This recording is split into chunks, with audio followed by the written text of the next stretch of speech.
위험한 과학책. 이 책은 우리가 궁금해하는 여러가지 가상 질문에 대한 답을 모아놓은 책입니다.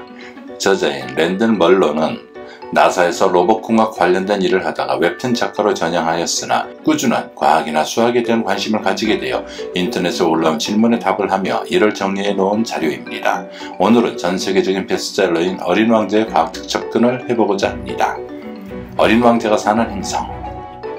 질문. 크기는 아주 작지만 질량은 아주 무거운 소행성이 있다면 우리도 어린 왕자처럼 그곳을 살 수 있을까요? 세멘사 하퍼. 답변. 앙뚜안 생텍쥐페리의 어린 왕자는 머나먼 소행성에서 온 여행자에 관한 이야기입니다. 단순하고 슬프면서도 가슴 아프고 오래도록 기억되는 소설이지요.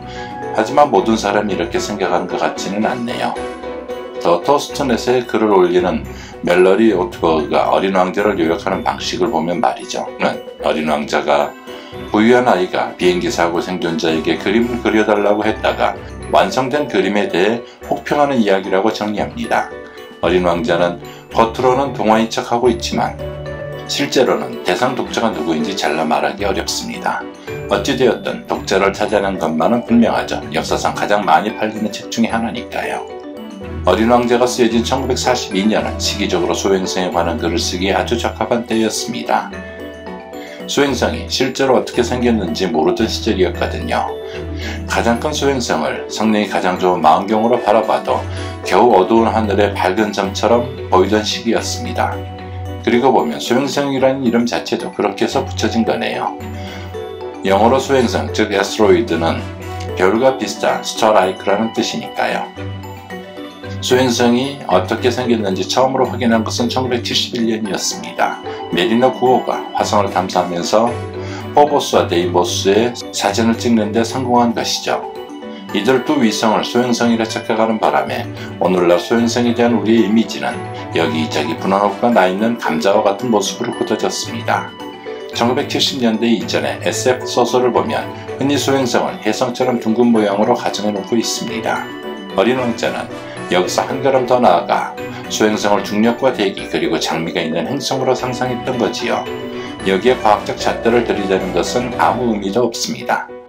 일단 어린 왕자는 소행성에 관한 얘기가 아닐 뿐더러 도입부부터 어른들에 관한 우화, 즉 모든 것을 곧이곧대로만 바라보는 어른들이 얼마나 바보 같은지 관한 이야기로 시작되니까요.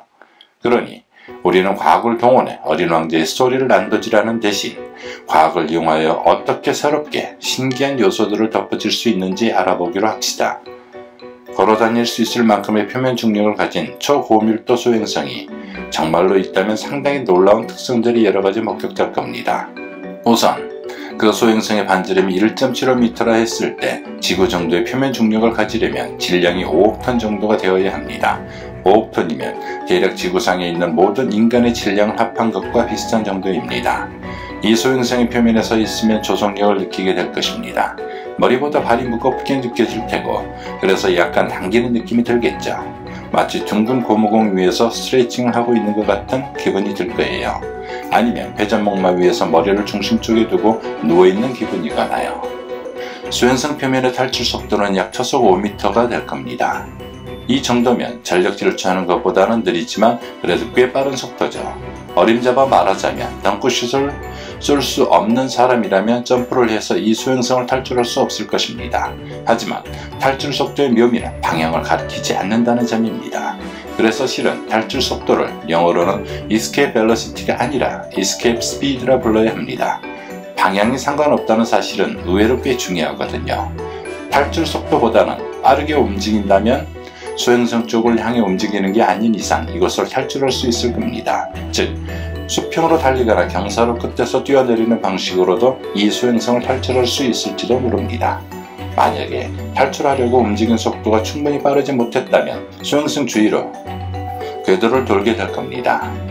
공전 속도는 대략 초당 3m 정도가 될 테니까 사람들이 조깅하는 속도와 얼추 비슷하네요. 그렇지만 이 공전 과정은 상당히 이상할 겁니다. 조속력이 여러 방향으로 작용할 테니까요. 소행성을 향해 팔을 내린다면 다른 신체 부위보다 훨씬 강하게 팔이 잡아당겨질 겁니다. 한쪽 팔이 땅을 짚게 된다면 나머지 신체 부위는 위로 밀릴 테니 중력을 더욱 덜 느끼게 되겠죠. 결과적으로 신체 각 부분들이 제각기 서로 다른 궤도를 돌려고 할 겁니다. 이런 조성력 하에서 궤도를 도는 커다란 물체는 보통 여러 개의 링 모양으로 부서지게 됩니다. 아마 소닉 더 헤지호그에서 일어난 일과 비슷할 겁니다. 여러분에게 이런 일은 벌어지지 않겠지만 그래도 혼란스럽고 불안정한 궤도가 되겠지요. 이런 궤도를 연구한 논문이 한 편 있는데요. 라도 디 루제스쿠와 다니엘레 모르타니가 그 저자들입니다. 두 사람의 시뮬레이션에 따르면 크고 길쭉한 물체는 무게중심을 기준으로 이상한 경로를 그리는데요. 그 무게중심조차 전통적인 타원형으로 움직이지 않았습니다. 어떤 것들은 오각형의 궤도를 그리기도 했고 뒤죽박죽으로 둥글다가 행성에 충돌해버리는 것들을 오각형의 궤도를 그리기도 했고 뒤죽박죽으로 둥글다가 행성에 충돌해버리는 것들도 있었어요. 실제로 이런 분석은 실용적 용도에 응용되기도 합니다. 그동안 회전하는 긴 케이블을 이용해서 중력장을 드나들며 화물을 이동시키자는 제안들이 여럿 있었습니다. 말하자면 자유롭게 떠다니는 우주행 엘리베이터를 만들자는 것이지요. 이런 케이블이 있다면 달 표면으로 화물을 보내거나 가져올 수 있고 대기권 경계에서 우주선을 회수해 올 수 있을 겁니다. 하지만 이 프로젝트에서 어떻게 해도 어쩔 수 없이 케이블의 여러 궤도가 불안정하다는 점이 큰 난관입니다. 우리 초고밀도 소행성에 사는 사람들은 조심할 점이 있습니다.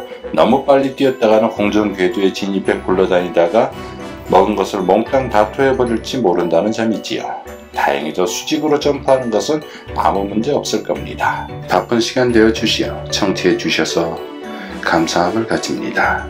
언제나 좋은 책과 글을 함께 하시옵길 바라오며 지금까지 조이스의 감성 디테일 레트로 튜브였습니다. 따뜻한 마음 담아 감사합니다.